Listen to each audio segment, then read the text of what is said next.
Hi friends, welcome back to my channel. ఇక్కడ వచ్చేసి నేను ఇవాళ స్ట్రైట్ పీస్తో డోరీస్ ఏ విధంగా కుట్టాలని అయితే చూపిస్తున్నాను. మనం ఎప్పుడు క్రాస్ పీస్తో కుడుతూ ఉంటాం కదా. సో ఇవాళ అయితే స్ట్రైట్ పీస్ తీసుకొని అయితే చూపిస్తున్నాను.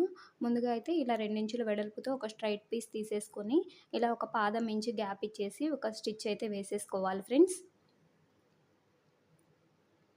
మామూలుగా మనం ఎప్పుడు కూడా క్రాస్ పీస్తో చూపిస్తూ ఉంటాం కదా. సో ఇవాళ వచ్చేసి మనకు శారీలో వచ్చిన స్ట్రైట్ పీస్తో అయినా సరే మనము డోరీస్ అయితే సన్నగా అయితే కుట్టుకోవచ్చు. సో నేను చెప్పిన విధంగా ఇలా ట్రై చేసి చూడండి. ఇలా ఒక పాదం ఇంచు గ్యాప్ ఇచ్చేసి మనము ఒక స్టిచ్ అయితే వేసేసుకున్న తర్వాత ఇక్కడ ఎక్స్ట్రా క్లాత్ ఉంటుంది కదా, దాన్ని అయితే మొత్తం కూడా కట్ చేసేసుకోవాలి. ఈ క్లాత్ ఇలాగే ఉందంటే మనకు డోరీ అనేది సరిగ్గా తిరగదు. సో ఈ క్లాత్ ఎక్స్ట్రా మొత్తం ఇలా కట్ చేసుకున్నామంటే డోరీ అయితే ఈజీగా తిరుగుతుంది. నెక్స్ట్ వచ్చేసి మనకు హెమ్మింగ్ చేసే నీడిల్ ఉంటుంది కదా. సో దాంట్లోకి అయితే థ్రెడ్ ఎక్కిచ్చేసుకోవాలి.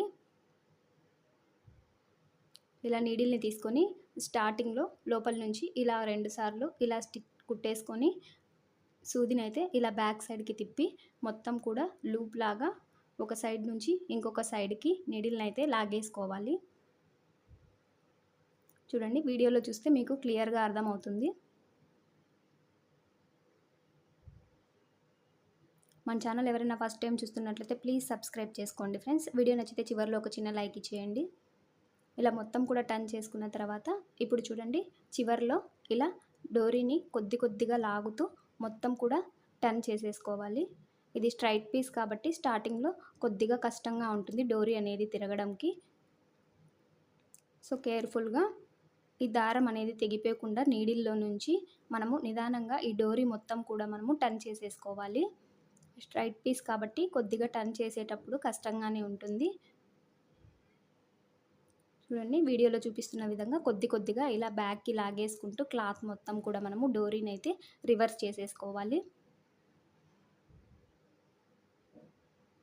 మన ఛానల్ ఎవరైనా ఫస్ట్ టైం చూస్తున్నట్లయితే ప్లీజ్ సబ్స్క్రైబ్ చేసుకోండి ఫ్రెండ్స్. వీడియో నచ్చితే ఒక చిన్న లైక్ చేసేయండి. చూడండి, డోరీ అయితే మొత్తం కూడా టర్న్ చేసేసాను. ఈ విధంగా స్ట్రైట్ పీస్తో కూడా మీరు డోరీ ఎంత సన్నగా కావాలంటే అంత సన్నగా అయితే ప్రిపేర్ చేసుకోవచ్చు.